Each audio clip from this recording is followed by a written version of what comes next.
Today I want to talk about a public art project of mine that evolved in a very surprising way. And this project is a combination of a beloved public space, a piece of kind of lost and hidden history, and an annual natural event. You know, as a public artist, I wonder what people see when they walk down the street.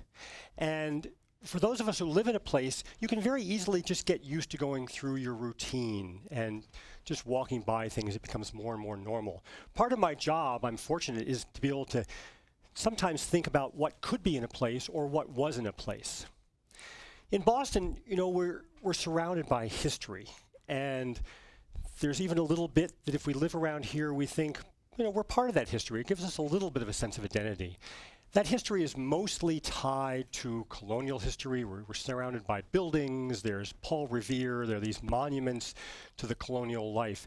And I'm interested in those, but I also kind of wonder what other stories and what things are hidden and what aren't celebrated in such a bronze and granite way.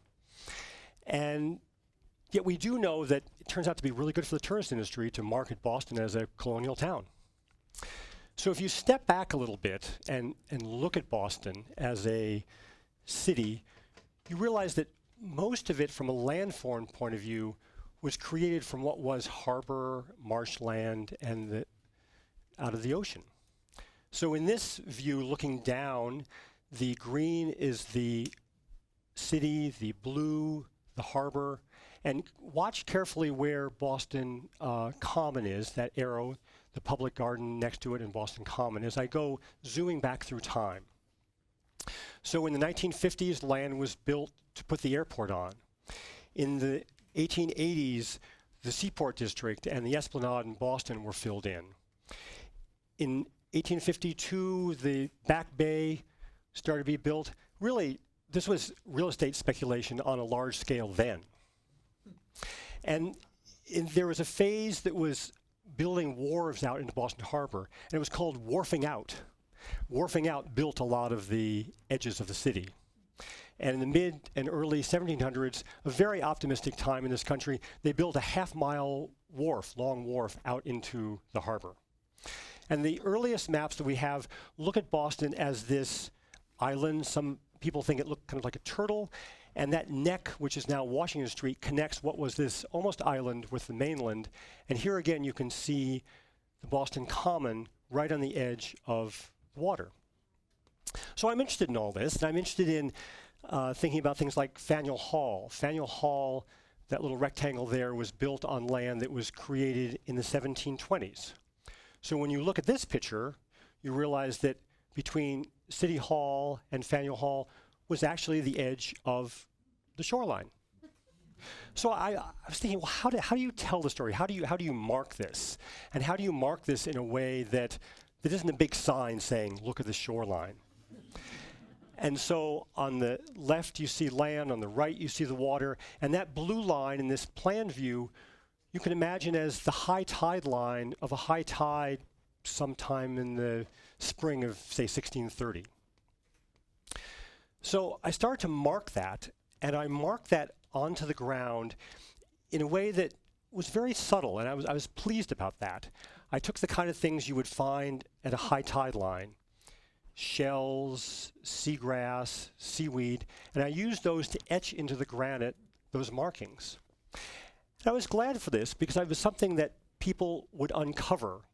Maybe they would see it, maybe they wouldn't, but people would discover this and share that with a friend and say, hey, have you seen those markings down there? You know what those are about?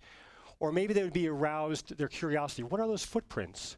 Or why is there a fish etched down there? So when I finished this project, I thought, okay, I'm kind of done with shorelines. I've kind of done this shoreline thing.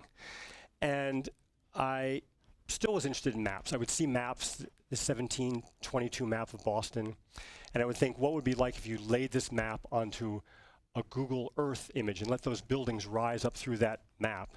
And what happens if you draw that early shoreline, the beginning of the colonial period shoreline, on that map? And again, you realized how much of Boston was created out of what was harbor and wetland. And then one day I found this book. And this book actually kind of amazed me. I started reading when they were talking about some archaeological work. It said that this work was evidence of the most ancient existence of man, which has yet appeared in eastern North America. And what they were talking about was that in 1913, when they were digging what became the Green Line subway up Boylston Street, they were down 27 to 40 feet below the surface, and they started finding wooden sticks. And first they found a few wooden sticks, and then they started finding dozens of wooden sticks, and then they started finding hundreds of wooden sticks. And they knew, because they were able to, kind of as they were taking away the mud and the earth, they knew the positions of them. And they could tell they were part of something, maybe a fence or some sort of enclosure, maybe 1,000 years old from native people or early people who were living here. And then with subsequent construction in the Back Bay, particularly in the 1980s, with more accurate dating, they started finding more and more sticks. And people estimated 65 to 70,000 wooden stakes buried throughout the Back Bay of Boston. So I was kind of amazed by this, and I was thinking, hold it, how come nobody told me this? You know, I'm interested in public space, I'm interested in landforms, I'm interested in sculpture, and yet there's this whole world down there that I talked to people, and friends of mine didn't know about this. And I went and met with the archaeologists who did this work, and this is a wooden stick that had been sharpened by early people, pounded into mud, used to create what was being described as a fish weir, and is still buried, and there are thousands of these buried in the Back Bay. And these were parts of fish weirs. I was thinking, well, what is a fish weir? You might be wondering what a fish weir is. A fish weir is a pretty interesting thing. In the spring, when the fish would be spawning, they would be coming in on the high tides. And the invention of a fish weir was to put a woven structure in a tidal area, so that as the tide rose and the fish, which were freshwater fish or saltwater fish that were spawning in the freshwater, would come to lay their eggs. As the tide went down, a certain number of these fish would be caught in basically this wooden net. And they didn't have to catch all of them. In fact, they thought that most of them probably escaped. It might be 5 or 10% of them that were caught. But you would walk out and wade into the shallow water and you'd pick up your dinner. So I was getting pretty excited about this. And I started to imagine these fish weirs which are still down there. And as I started to think in fish weir time, I started to think are still down there in the place we now call Boston. Because couldn't really say this was Boston. In the place we now call Boston, these fish weirs are down there. And what if these fish weirs started coming back up to the surface?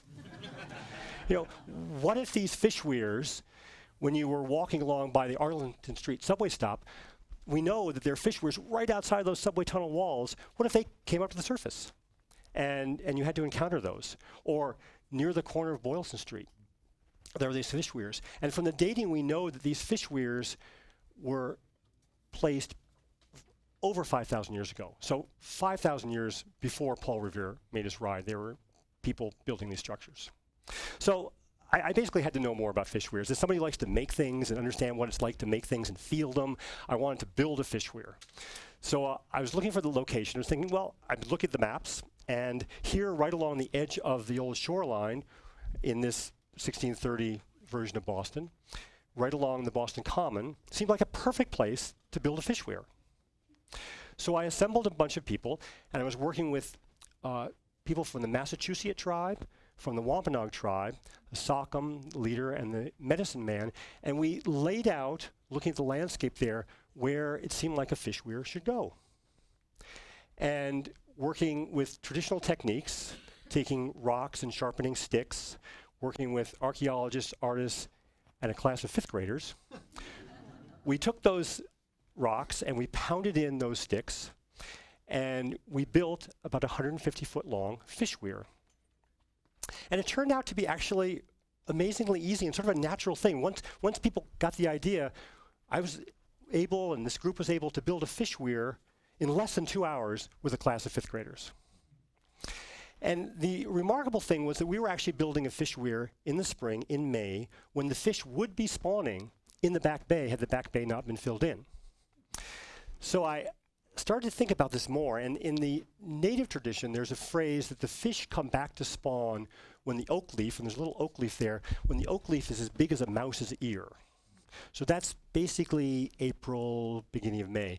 Now it turns out that that doesn't quite work now because the oak leaf at that time of year is a little bit bigger due to global warming, but that's a different talk. At the end of that year, I had people from the Wampanoag tribe come and do a celebration event on the site. And all of a sudden, this thing that for me was about sticks and sculpture and landforms started to take on a whole new life. And it turns out that that time of year in traditional culture is thought of as the new year. The new year is when the fish come back to spawn, the leaves emerge from the trees, the plants come back to life. I mean, it makes a lot more sense than our new year in the dead of winter. And the Native American performers also brought to the event the thanking of Mother Earth for letting the fish weir be built. And also the thanking of the fish that you would traditionally do for giving up their lives for our sustenance. So I kind of thought I was done with fish weirs at this point. I had built this fish weir once, and then that next year, some teachers came and called me up and said, "Are you building a fish weir again this year?" And I'm, "Oh, I guess so." Last year was the 10th annual fish weir event. We've built them for 10 years now. It's become, and we've had the people from the Wampanoag tribe and many, many fifth graders and many artists and many archaeologists and many other people help. So for me, this project that began thinking about layers of history and sculptural objects really became kind of a monument to this culture and to the people who are still here today from that culture. People who more than 5,000 years ago lived in the place we now call Boston. People who maintained these structures for over 1,500 years. And I reflected on all this. I started thinking, you know, what are the other stories that we don't know that are sort of hidden? But that's also another talk. So this spring, when the oak leaf is just a little bit bigger than a mouse's ear, if you'd like, I invite you down to Boston Common. We will be building a fish weir and we will be celebrating again. Thank you.